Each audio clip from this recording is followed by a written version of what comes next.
வணக்கம். Okay, next Leo டீகோடிங்கில் part 4 இப்போ பார்க்க போகிறோம். இதில் ஹோல் பெர்ஸ்பெக்டிவ் வாஸ் சேஞ்ச்டு. அதாவது இது வரைக்கும் நம்ம நினச்சிட்டு இருந்த ஒரு கதை இல்லாமல் இன்னொரு கதையை அவர் சொல்ல போகிறாருன்னு நான் நினைக்கிறேன். இதுக்கு முன்னாடியுமே அவர் சொன்னது நிறைய விஷயங்கள் எனக்கு தெரிஞ்சு அது லோகேஷ் கனகராஜே அப்படி நினச்சி தான் வச்சுருப்பாராங்கிற டவுட் ஃபீல் எனக்கு வந்துச்சு. எத்தனை பேர் உங்களுக்கு அந்த தோணுச்சுன்னு தெரில. அண்டு இப்போ பார்த்திபன் அடையாளத்துக்குள் லியோ எப்படி ஓகே இது உண்மையிலே நினச்ச ஸ்பிளிட் பர்சனாலிட்டிங்கிற மாதிரி ஒரு வேலை கொண்டு போயிருந்தால் உண்மையிலே எனக்கும் நல்லா இருந்துச்சு. அது நிறைய பேர் சொல்லியிருந்தாங்க. பார்ப்போம் இதில் அந்த ரிலேட்டடாக ஏதாவது சொல்கிறாரா அப்படிங்கிறது. அதுதான் எனக்கு ரொம்ப ஆர்வமாக இருக்குது. இதில்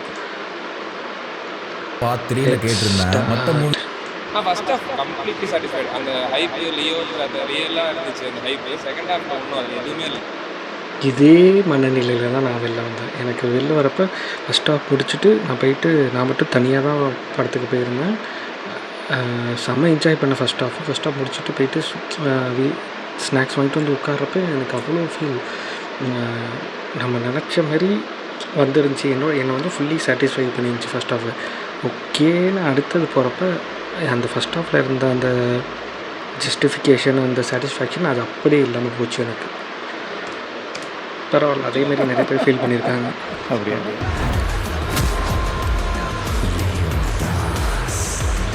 ஹே guys, welcome back to another episode of பிடி. லியோ சீரியஸோட பார்ட் 4ல் இருக்கிறோம். நம்ம ப்ரீவியஸ் வீடியோவான பார்ட் 3ல கேட்டிருந்தேன் மொத்த மூவிஸ் பற்றி பேசலாமா இல்லாட்டி லியோவை கண்டினியூ பண்ணலாமான்னு கேட்டிருந்தேன். அதுக்கு அதிகபட்சம் இந்த வேலையை பண்ணது நம்ம தான்.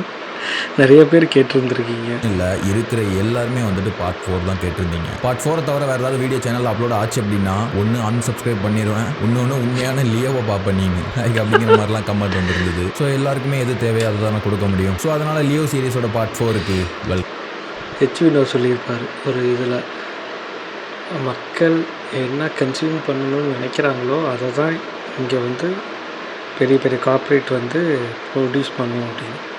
கிட்டத்தட்ட அது எல்லாருக்குமே புரிஞ்சுது.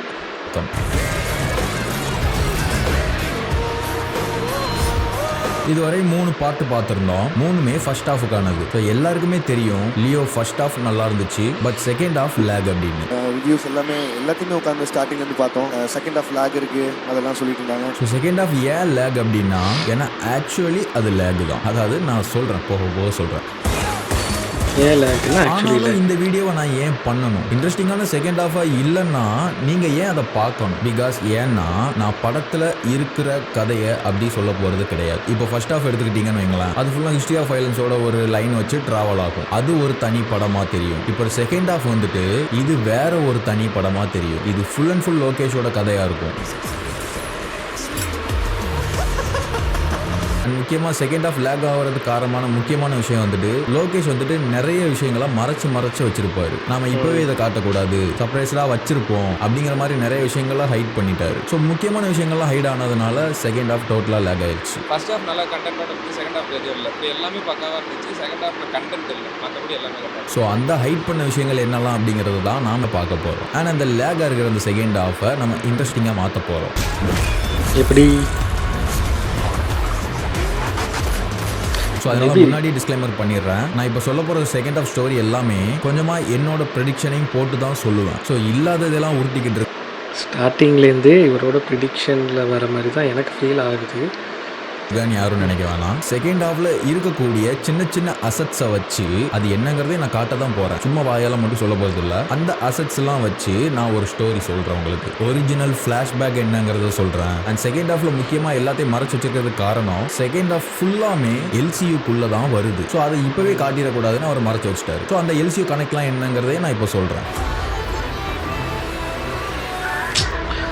பேர்பட்ட விஷயத்தை விட்டுட்டு போகிறாரு. ஸோ இப்போ செகண்ட் ஹாஃப் ஸ்டார்ட் பண்ணுறதுக்கு முன்னாடி உங்களோட பெர்ஸ்பெக்டிவை கொஞ்சம் நான் சேஞ்ச் பண்ணணும். நான் ஆல்ரெடி சொன்னது தான், பட் இப்போ ஃபர்ஸ்ட் ஹாஃபோட போக்கில் அது வேற மாதிரி செட் ஆயிருக்கும். ஸோ இப்போ அதை கரெக்ட் பண்ணிட்டு தான் நம்ம செகண்ட் ஹாஃபை ஸ்டார்ட் பண்ண முடியும். இது வரைக்கும் உங்களோட பெர்ஸ்பெக்டிவ்ல பார்த்திபன் அப்படிங்கிற ஒருத்தனுக்குள்ள லியோ இருக்கிறான் அண்ட் அவன் வெளியில வந்துட்டான். அதுதான் இது வரைக்கும் புரிஞ்சுக்கிட்டது. பட் இந்த செகண்ட் ஹாஃபோட எல்சியூ ஸ்டோரியில், அதாவது உண்மையான கதையில அது அப்படி டோட்டலாக மாறப்போகுதுன்னா ஜஸ்ட் பெர்ஸ்பெக்டிவ் தான் மாறப்போகுது. நான் சொன்னது மாற போறது கிடையாது. ஏன்னா ஃபர்ஸ்ட் பார்ட்ல நான் ஒன்று சொல்லியிருப்பேன், யோசிப்பேன், 20 வருஷத்துக்கு முன்னாடி இந்த உடம்புல உள்ள லியோங்கிற ஒருத்தன் கொல்லப்பட்டு பார்த்திபன்கிற ஒருத்தன் புதுசா பிறந்து இப்போ வாழ்ந்துகிட்டு இருக்கான். அண்ட் 20 வருஷத்துக்கு அப்புறம் லியோங்கிறவன் பிறக்கான், இப்போ திரும்ப வந்துட்டான்.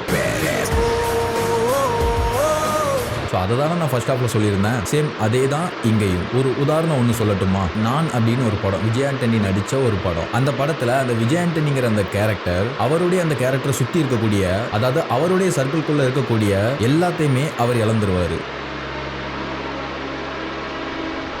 ஐடென்டிட்டி. ஸோ அந்த கேரக்டரை சுற்றி எந்த விஷயமும் நல்ல விஷயமா இல்லை. இருக்கும் என்னங்க கொஞ்சம் உள்ள வாங்க. இப்போ இங்க எதுக்கு வந்திருக்கான் உங்க அண்ணன் மகன்? உங்களால சொல்ல முடியல, சொல்லுங்க, நான் போய் சொல்றேன். ஸோ இருந்தாலும் ஒன்று தான், செத்தாலும் ஒன்று தான் அப்படிங்கிற மாதிரி நிலைமையில அந்த கேரக்டர் இருக்குது. பட் ஒரு பஸ் ஆக்சிடென்ட்ல சலீம் அப்படிங்கிற ஒரு பையன் வந்துட்டு இறந்துருவான். அந்த இடத்துல விஜய் ஆண்டனி அவருடைய ஐடென்டிட்டியை இவர் எடுத்துப்பாரு. தன்னுடைய வாழ்க்கை ஆல்மோஸ்ட் எல்லாம் முடிஞ்சிருச்சு டோட்டலாவே, பட் வாழணுங்கிற ஆசை இருக்குது அவருக்கு. ஸோ அதனால இறந்து போன ஒருத்தனோட அடையாளத்தை எடுத்துப்பாரு. அந்த சலீம்ங்கிற அந்த பையனோட ஐடென்டிட்டியை இவர் எடுத்துப்பாரு.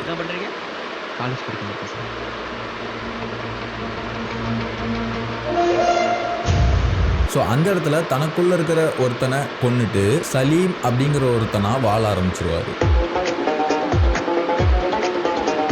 அதாவது அந்த படத்துல வெறும் பேரை வச்சு மட்டும் வாழ மாட்டாரு, டோட்டலா அந்த படத்துல எல்லாத்தையுமே மாத்திப்பாரு. டோட்டலா சலீம்ங்கிற ஒரு பையனாவே நம்பி தன்னை நம்பி வாழ ஆரம்பிச்சிருவாரு.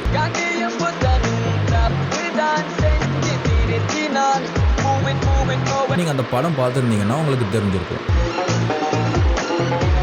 கிட்டத்தட்ட அந்த மாதிரி சேம் அதே தான். லியோங்கிற ஒருத்தன் தன்னோட வாழ்க்கைக்குள்ள இருந்து வெளியில வந்து புது வாழ்க்கைய ஆரம்பிக்கிறான். அவனுடைய லியோங்கிற அந்த அடையாளம் மோசமானது. ஸோ அந்த அடையாளத்தால அவனால நார்மலா வாழ முடியாது. அதனால பார்த்திபன் அப்படிங்கிற ஒரு அடையாளத்தை எடுத்துக்கிறான். பார்த்திபன் அப்படிங்கிற ஒருத்தனை அவனாவே உருவாக்கி வாழ்றானா அப்படின்னு கேட்டீங்கன்னா அதுதான் இல்ல. பார்த்திபன் அப்படிங்கிற ஒருத்தன் உண்மையாவே இருக்கிறான், அதாவது உண்மையாவே இருந்தான். அவன் இப்போ உயிரோட இல்ல. ஸோ லியோ வந்துட்டு அவனுடைய அடையாளத்தை எடுத்துக்கிட்டாரு. தன்னை பார்த்திபனாவே நம்பி பார்த்திபனாவே மாத்திக்கிட்டு, அதாவது அந்த இறந்து போன அந்த பார்த்திபனோட லைஃபை இவர் அப்படி கண்டினியூ பண்ண ஆரம்பிச்சிட்டாரு. சேம் நான் படத்துல வர்ற மாதிரி தான். லியோ உருவத்திலே இருக்கக்கூடிய பார்த்திபன்கிற ஒருத்தனோட உருவத்தையும் அடையாளத்தையும் லியோ எடுத்துக்கிட்டாரு. இதை நான் எந்த ஆதாரத்தை வச்சு சொல்றேன் அப்படின்னா, பார்ட் 2ல வந்துட்டு பார்த்திபன் அப்படிங்கிற ஒருத்தன் இப்படி ஒரு கொலை பண்ணியிருக்கான், ஜெயிலுக்கு போயிட்டு வெளியில வந்திருக்கான் அப்படிங்கிற அந்த விஷயம் ஒரு 4 ஸ்டேட்ல இருக்கக்கூடிய 4 பேருக்கு தெரிஞ்சது இல்லையா? அதுல சேலம்ல ஒருத்தர்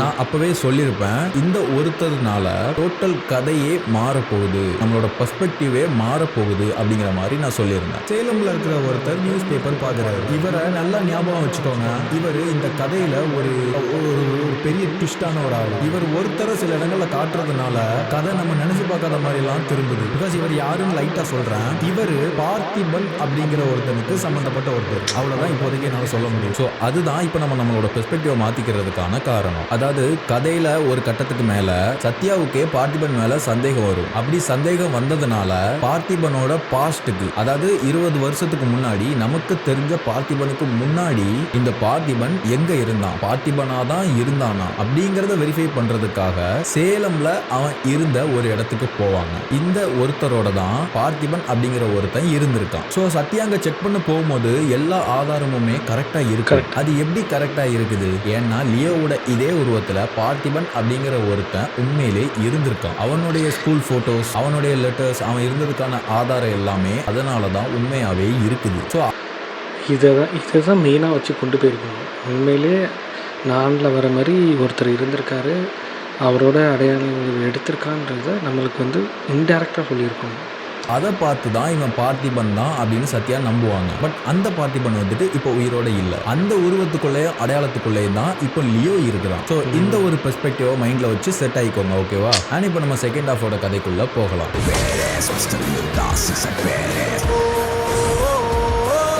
செகண்ட் ஹாஃப் ஸ்டார்ட் ஆன ஃபர்ஸ்ட் ஷாட்டே அந்த ப்ரோமோவில் லியோ வந்துட்டு இந்த ஸ்மால் ஃபிங்கரை வச்சுட்டு பிளட்டி ஸ்வீட் பண்ணுவார்ல, ஸோ அதே ஷாட்ல இருந்து இந்த செகண்ட் ஹாஃப் ஸ்டார்ட் ஆகுது. லியோ தான் அப்படிங்கிறத ஒன் செகண்ட் கன்ஃபார்ம் பண்ணுறாங்க.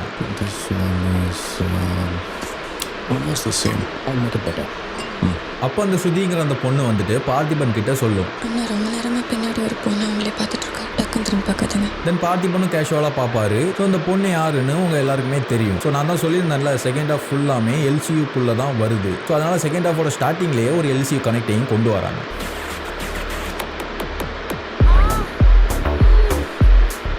ஒருவேளை ப்ளஸ்ஸாக இருக்குங்களா? பட் இந்த கனெக்டை பற்றி நான் இந்த இடத்துல விளக்க விரும்பல. அதை நான் போக போக சொல்கிறேன், சொல்ல வேண்டிய இடத்துல சொல்கிறேன். ஸோ அந்த பொண்ணு சாப்பிட்டதுக்கான காசை கொடுத்துட்டு கிளம்பிடும். தென் அந்த சுட்டிங்கிற பொண்ணு திரும்ப சொல்லும், அதே மாதிரி பின்னாடியும் பேக் கேட்டில் ஒருத்தன் இருக்கிறான், ரொம்ப நேரமாக அமைதியாகவே இருக்கிறான், பேச மாட்டேறான் அப்படிங்கிற மாதிரி சொல்லும். அவங்களே கொஞ்சம் என்னன்னு பாருங்க. இங்கே பின்னாடியா? சரி இப்போ நான் பார்த்துக்கிறேன். தென் பார்த்திபனும் பின்னாடி போவார். சாரி லியோ கிட்ட சொல்லும். லியோவும் பின்னாடி போவார். அங்கே லியோவுக்கு பார்க்கும் போதே தெரிஞ்சிடும் இது யாரு அப்படிங்கிறது. தெரியாத மாதிரியே ஆக்ட் பண்ணுறாருங்கிறது தெளிவாக தெரியும். இன்னொன்று என்னன்னா செகண்ட் ஹாஃப்ல இது ஒரு முக்கியமான விஷயம். ஃபர்ஸ்ட் ஹாஃப்ல வந்துட்டு லியோ பார்த்திபனா ஆக்ட் பண்ணுறாருங்கிறது வந்துட்டு சுத்தமாக தெரியாது. ஒன்றுமே தெரியாத பார்த்திபன்கிற ஒருத்தன் எப்படி பிஹேவ் பண்ணுவானோ அப்படி பிஹேவ் பண்ணுவார். அங்கங்கே தான் லியோ தெரிவார். ஏன்னா அவர் உடம்புக்குள்ள அந்த ப்ராசஸ் தான். கரெக்டு, அது மாதிரி தான் ரொம்ப கம்மியாக இருக்கும். பட் இப்போ வந்து சஞ்சய் கிட்ட பேசும்போது, ஆண்டனி தாஸ்கிட்ட பேசும்போது அது நல்லாவே தெரியும். அது வந்து பார்த்திபன் ஃபீலே இல்லைங்கிறது. ஏன்னா அவர் லியோவாக தான் பிஹேவ் பண்ணுறாருங்கிறது ஃபீல் ஆகும். அப்போ நடந்துகிட்டு இருந்தது செகண்ட் ஹாஃப் வரைக்கும். தன்னை பார்த்திபனாவே நம்பி 20 வருஷம் வாழ்ந்துட்டாரு. அப்பவும் பார்த்திபனாவே இருக்கிறாரு. அவருக்குள்ள லியோ வராரு. அவரை பொறுத்த வரைக்கும், நம்மளை பொறுத்த வரைக்கும், நம்ம இது வரைக்கும் பார்த்த வரைக்கும். பட் இன்டர்வல்ல தான் ஃபுல்லா அவர் லியோவாவே கன்வெர்ட் ஆயிட்டாருல. நம்ம பார்த்திபன் ஒருத்தனா நடிச்சுக்கிட்டு தான் இருக்கோம் அப்படிங்கிறத அவர் ரியலைஸ் பண்ணிட்டாரு. ஸோ அதனால இங்க இவர் ஒண்ணுமே தெரியாத மாதிரி, பார்த்திபன் மாதிரி, பயந்த மாதிரி நடிக்கிறாரு அப்படிங்கிறது தெளிவா தெரியும் செகண்ட் ஹாஃபோட எல்லா இடத்துலையும். சார் ப்ளீஸ் சார், அவங்க எதுவும் பண்ண வேணாம்னு சொல்லுங்கள் சார், பாவம் சார். ஸோ அதனால தான் அந்த எண்டிங்கில் நான் தான் லியோ அப்படிங்கிற அந்த ட்விஸ்ட்டும் பெரிய அளவுக்கு நமக்கு ஒர்க் அவுட் ஆகாத மாதிரி தெரிஞ்சுது. ஸோ இங்கே தன்னோட அப்பாவான ஆண்டனி தாஸை பார்த்ததும் தெரியாத மாதிரியே ஹாய் சார் என்ன வேணும்னு கேட்பாரு. ஹாய் சார், அப்போ ஆண்டனி தாஸை காட்டுவாங்க. ஆண்டனி தாஸோட ஃபர்ஸ்ட் ஷாட்டு லியோவுக்கு முன்னாடி. இந்த ஒரு விஷயத்த நீங்க எல்லாரும் மீம்ஸ்ல நோட் பண்ணிருப்பீங்க. அதாவது ஆண்டனி தாஸுக்கு பின்னாடி ஒரு விங்ஸ் இருக்கும். அதாவது ஒரு கெட்டவன் நல்லவங்கிற ஒரு வேரியேஷன் காட்டுவாங்கல்ல. ஒரு டெவில் கிரவுனு, ஒரு ஏஞ்சல் கிரவுனு, இந்த விங்ஸ் எல்லாம் வச்சு இவன் நல்ல மனுஷன்பா. பட் ஆண்டனி தாஸ் வந்துட்டு கெட்ட மனுஷனாச்சு. அவனை எதுக்காக இப்படி நமக்கு ப்ரொஜெக்ட் பண்ணணும் அப்படின்னு கேட்டீங்கன்னா, ஆண்டனி தாஸ் வந்துட்டு டெவிலாவே இருந்துட்டு போட்டோம். பட் லியோவுக்கு முன்னாடி லியோவை கம்பேர் பண்ணா அவன் ரொம்ப ரொம்ப ரொம்ப ரொம்ப நல்லவன். லியோவுக்கு முன்னாடி தான் இவன் ஒரு குழந்தை. ஸோ அதை தான் அங்கே கன்வே பண்றாங்க. அண்ட் சேம் அதே மீம்ஸ்லையும் பார்த்துருப்பீங்க. லியோவுக்கு மேல அந்த டெவில் கிரவுன் இருக்கும். பட் ஆனா ஆண்டனி தாஸை நல்லவனா காட்டின அடுத்த ஷாட்லயே லியோவை வந்துட்டு டெவிலா காட்ட மாட்டாங்க. அதை காட்டுவாங்க, நான் சொல்றேன்.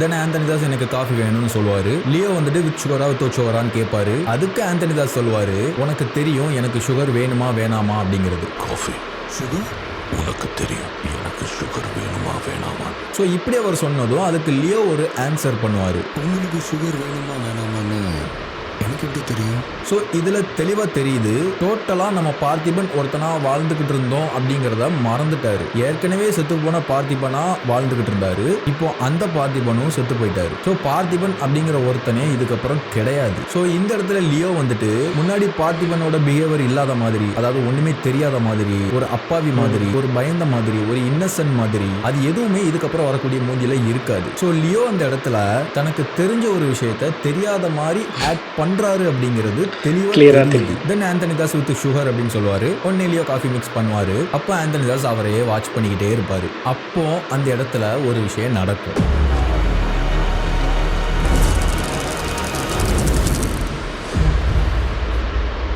Sorry sir.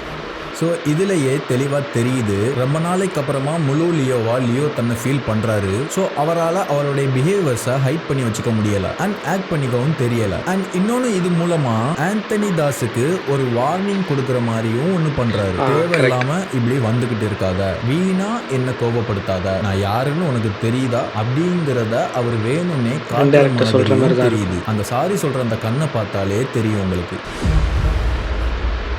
Sorry sir. தென் அதை ஆண்டனி தாஸை பார்த்து கன்ஃபார்ம் பண்ணிட்டாரு இவர் லியோ தான் அப்படிங்கிறத. அண்ட் லியோ வந்துட்டு சுகர் கியூப் 1 போதுமா இல்லை 2 வேணுமான்னு கேட்பாரு. ஆனால் அதுக்கும் ஆண்டனி தாஸ் அதுவும் உனக்கு தெரியும் அப்படிங்கிற மாதிரி சொல்லுவார். சுகர் கியூப் 1 போதுமா இல்லை 2? அதுவும் உனக்கு தெரியும்.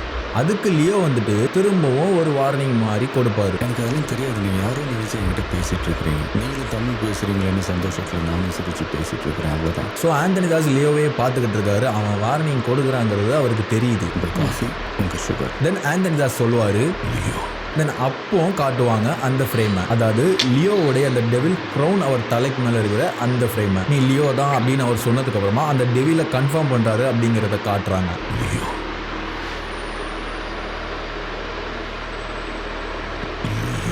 ஸோ அதுக்கு லியோ தெரியாத மாதிரியே ஆக்ட் பண்ண தெரியாத மாதிரியே ஒரு ஆக்ட் பண்ணுவார். பார்த்துக்கிட்டேன், லியோ யாரும் எனக்கு தெரியாது சார். தென் லியோ வந்துட்டு இன்னொரு வார்னிங் மாதிரி பொறுமையாக கொடுப்பாரு. இங்கே ஏற்கனவே நிறைய கன்ஃபியூஷன் போயிட்டுருக்கு, இதில் நீங்கள் புதுசாக வந்து எதுவும் குழப்பாதீங்க ப்ளீஸ், உங்கள் காஃபியை சாப்பிட்டு கிளம்புங்க. தென் ஆந்தனி தாஸ் வந்துட்டு சிகரெட் பிடிக்கலாமான்னு கேட்பாரு. பூச்சுக்கெல்லாம் ஓகேன்னு பெர்மிஷன் கொடுப்பாரு. தென் அப்புறம் லியோ கிளம்புவாரு. இன்னும் கொஞ்சம் ஸ்ட்ராங்காக போடலாமா அப்படிங்கிற மாதிரி திரும்ப ஆந்தனி தாஸ் கேட்பாரு, அதாவது அவரை போக விடாம நிப்பாட்டுறதுக்காக. அதுக்கு லியோவோட ரியாக்ஷன் கடுப்பு ஏத்துறான, இவனுக்கு பொறுமையாக சொன்னா புரியாது போலயே அப்படிங்கிற மாதிரி ஒரு ரியாக்ஷன். அண்ட் கோபத்தை கண்ட்ரோல் பண்ணிக்கிட்டே போடுறாரு. Can you make it little stronger? Sure sir. Then Anthony Das இந்த சிகரெட் பாக்ஸை காமிச்சு இது என்ன பிராண்டுன்னு தெரியுமா லியோன்னு கேட்பாரு. அதுக்கு எனக்கு இந்த சிகரெட் பிடிக்கிறதே ஆகாது, எனக்கு இந்த ஸ்மெல்லே பிடிக்காதுங்கிற மாதிரி சொல்லுவார். இது என்ன பிராண்டுன்னு தெரியுமா லியோ? இல்லை சார், எனக்கு சிகரெட் பிடிக்கிற பழக்கமே இல்லை, எனக்கு அந்த ஸ்மெல்லே ஆகாது. அண்ட் அப்போ அங்கே ஆந்தனி தாஸ் சில விஷயங்களை வந்துட்டு லியோவுக்கு வந்துட்டு ஞாபகப்படுத்துகிற மாதிரி பேசுவார். இப்போ இவர் வந்து எனக்கு சிகரெட் பிடிக்கிற பழக்கமே இல்லை அப்படின்றார்ல, இது ஒரு பாயிண்ட்டு. கிளைமேக்ஸில் அவர் எதுவுமே யார்கிட்டையும் நான் தான் லியோன்னு சொல்லாமல் டேரெக்டாக 2 பேருமே கொண்டுடுறாரு. அவர் வாயால் சொல்லாமல் இருக்கார். கடைசி சீனில் அதை பிளாஸ்ட் பண்ணும்போது ஸ்மோக் பண்ணுறாரு. That is enough to tell he is a Leo. போதும், அதுவே போதும்.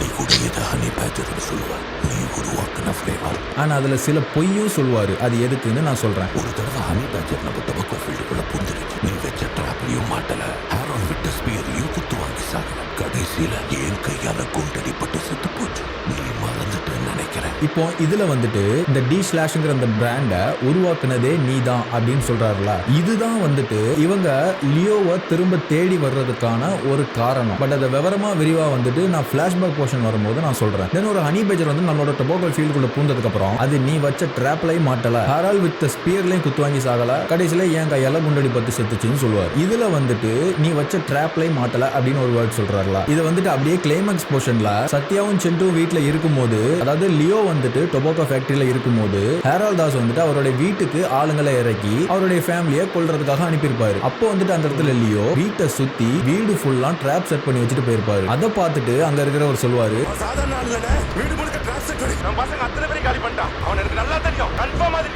அப்படிங்கிற மாதிரி அவர் சொல்லுவார். ஸோ இதுல இருந்து என்ன தெரியுதுன்னா, லியோ வந்துட்டு ஒரு ஹண்டர் நம்ம ஆல்ரெடி பார்த்துருந்தோம். ஸோ ஹண்டர்னா அந்த ட்ராப் செட்டிங்லாம் தெரிஞ்சிருக்கோம். ஸோ இந்த ட்ராப் வைக்கிறதுல இவர் வந்துட்டு ஒரு கில்லாடி, ஆனால் அவர் ஒரு பயங்கரமான ஒரு ஹண்டருங்கிறதும் அங்கே கன்வே ஆகுது. தென் இதே வார்த்தையில அந்த ஹனி பேஜரை வந்துட்டு ஏன் கையால் குண்டடி பத்துச்சுன்னு சொல்லுவார். ஸோ அந்த ஒரு பொய் சொல்லுவார் சொல்லியிருந்தாங்களா, அது இதுதான். ஏன்னா அதே கிளைமேக்ஸ்ல லியோ வந்துட்டு பார்த்திபனுடைய ஆதாரத்தை தன்னோட ஆதாரமா எடுத்து காட்டிக்கிட்டு இருப்பாரு. அப்போ வந்துட்டு ஹேரால் வந்துட்டு லியோவுடைய ஆதாரங்களை எடுத்து காட்டிக்கிட்டு இருப்பாரு. அப்போ நம்ம டொபாக்கோ ஃபீல்டுக்குள்ள வந்த ஒரு ஹனி பேஜர் நீ கொலை பண்ண, ரத்தத்தோட மூஞ்சி எவ்வளவு அழகா இருக்கு பாத்தியான்னு சொல்லுவாரு. ஹனி பேஜர் நம்ம டொபாக்கோ ஃபீல்டுக்குள்ள வந்தப்போ அதை கொன்னதுக்கு எடுத்த போட்டோ, ரத்தக்கரையோட முகம் எவ்வளவு அழகா இருக்குன்னு பாரு. ஸோ இந்த இடத்துல எதுக்காக நான் கொன்னேன்னு ஒரு பொய் சொல்றாரு அப்படின்னா, ஸோ இது வந்துட்டு ஒரு சைக்காலஜிக்கலான ஒரு விஷயம். அவர் எதாவது ஒன்று பண்ணியாது லியோங்கிறத வந்துட்டு தெரிஞ்சுக்கணும், ஒத்துக்க வைக்கணும் அப்படிங்கிற மாதிரி. நீ பண்ண ஒரு விஷயத்தோட கிரெடிட்டை நான் எடுத்துக்கிட்டேன், ஸோ அதை கேட்கும் போது அதை பண்ணதே நான் தாண்டா அப்படிங்கிற மாதிரி ஒரு எக்ஸ்பிரஷன் வரும்ல. ஸோ அதை வந்துட்டு அவர் எதிர்பார்க்கிறாரு போல. தென் வந்துட்டு இந்த ஹனி பேஜர்னு ஒன்று சொல்றாங்கல்ல, இந்த ஒரு அனிமல் வந்துட்டு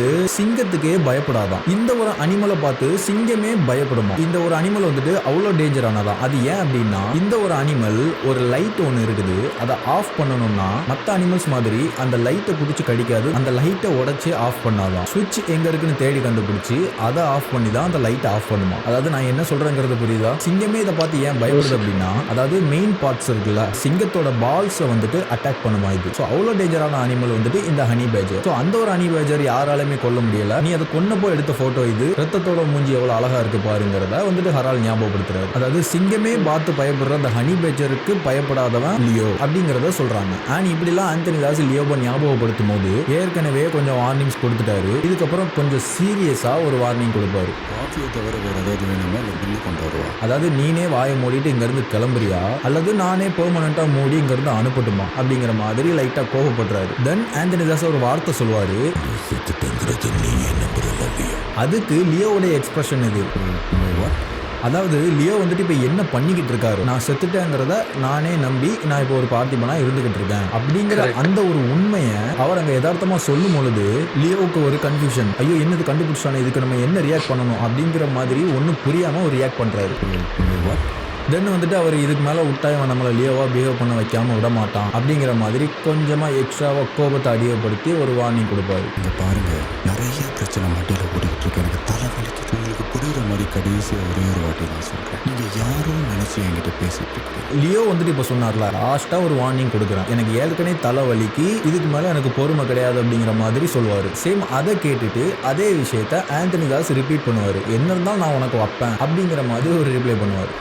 பொறுமை ரொம்ப ரொம்ப கம்மி கண்ணா, நேரத்தை வீணாக்காத. தென் வந்துட்டு இப்படி இந்த மாதிரி லாட்ஜில் தான் நான் இருப்பேன், அங்கே வந்துட்டு நீனே வந்துட்டு நான் தான் லியோன்னு ஒத்துக்கோ, நீ ஒத்துக்காத வரைக்கும் நான் போக மாட்டேங்கிற மாதிரி சொல்லுவார். அதை கேட்டதுக்கப்புறம் லியோவோட ரியாக்ஷன். அப்போ இவனுக்கு வந்துட்டு நம்ம சொல்லி புரிய வைக்க முடியாது, நம்ம லியோ இல்லைன்னு பார்த்திபனா நடிச்சும் புரிய வைக்க முடியாது. அதாவது பார்த்திபனா ஆன்சர் பண்ணால் புரியாது, லியோவா ஆன்சர் பண்ணாதான் புரியும் போலங்கிற மாதிரி ஒரு ரியாக்ஷன் கொடுக்காரு. அண்ட் தென் இப்படி ஒரு விஷயம் நடக்கும். Sir, alcohol not allowed.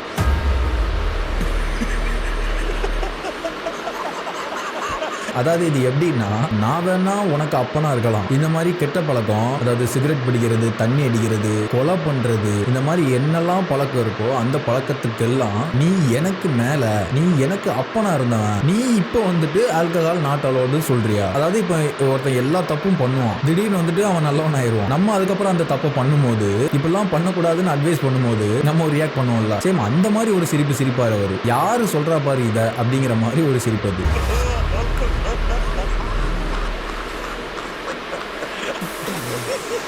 And இந்த இடத்துல லியோவோட ரியாக்ஷனை பாருங்க. நம்ம நடிக்க தெரியாமல் ஒரு நடிப்போம்ல, எனக்கு அதை பற்றிலாம் தெரியாதுப்பா, இதெல்லாம் பண்ணாதீங்கப்பா அப்படின்னு நடிக்கும் போது எல்லாரும் கண்டுபிடிச்சி நம்மளை கை காட்டி சிரிப்பாங்க. அப்போ நமக்கு ஒரு ரியாக்ஷன் ஒன்று தெரியுமா, ஒரு மாதிரியான ஒரு ரியாக்ஷன். சேம் அதே ரியாக்ஷன் தான் இப்போ லியோ ஃபேஸில்.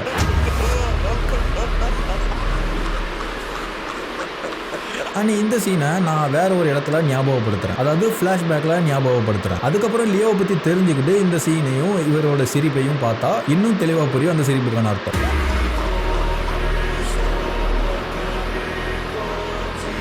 அண்ட் தென் ஆந்தனி தாஸ் அங்கேருந்து கிளம்புவார். காரில் ஏறுறதுக்கு முன்னாடி ஒன்று சொல்லுவார்.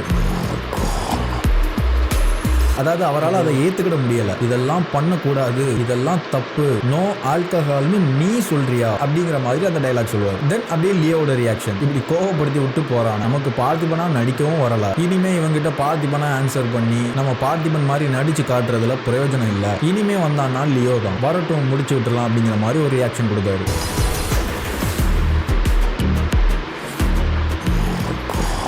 ஸோ கைஸ், என்னடா இது பர்ஸ்பெக்டிவாக கொஞ்சமாக சேஞ்ச் பண்ணுவான்னு பார்த்தா அப்படி டோட்டலாக பண்ணிட்டான்னு நினைக்காதீங்க.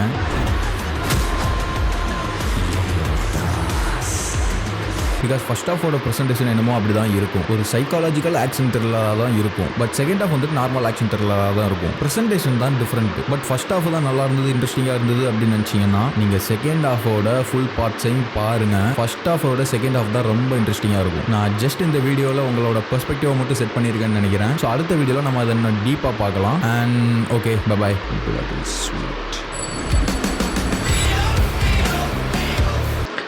ஆக்சுவலி உண்மையாக சொல்ல போனால் ஃபஸ்ட்டு பார்ட் செம்மையாக இருந்துச்சு. ரெண்டாவது அதில் ஸ்ப்ளிட் பண்ணதுனால அதில் ரொம்ப கண்டென்ட் கம்மியாக கொடுத்துருந்தாரு. தேர்டு நல்லா இருந்துச்சு. செகண்டில் எதெல்லாம் அவர் சொல்கிறேன்னு சொன்னாரோ அதை ப்ராப்பராக சொல்லியிருந்தார். அதை விட ஃபோர்த்தில் இனிமேல் தான் நல்லா இருக்குது. லைக் செகண்ட் பார்ட் ஆரம்பிக்க போகிறப்ப அதில் உள்ள விஷயங்களை சொல்ல போகிறப்ப தான் நம்மளுக்கு இன்னும் கிளாரிட்டி வருது. சூப்பர், அருமையாக இருந்துச்சு. அண்ட் பார்ப்போம். இதுக்கப்புறம் எனக்கு மெயின் இது அந்த ஃப்ளாஷ்பேக்கை சொல்ல போகிறப்ப இவர் மன்சூர் அலிகான் அந்த ஃப்ளாஷ்பேக்கை சொல்ல போகிறப்ப உள்ள விஷயங்களை எப்படி ஒரு டீகோட் பண்ணியிருக்காருங்கிறது தான் எனக்கு ரொம்ப முக்கியமாக படுது. அதில் மீட் பண்ணுவோம். அது வேறு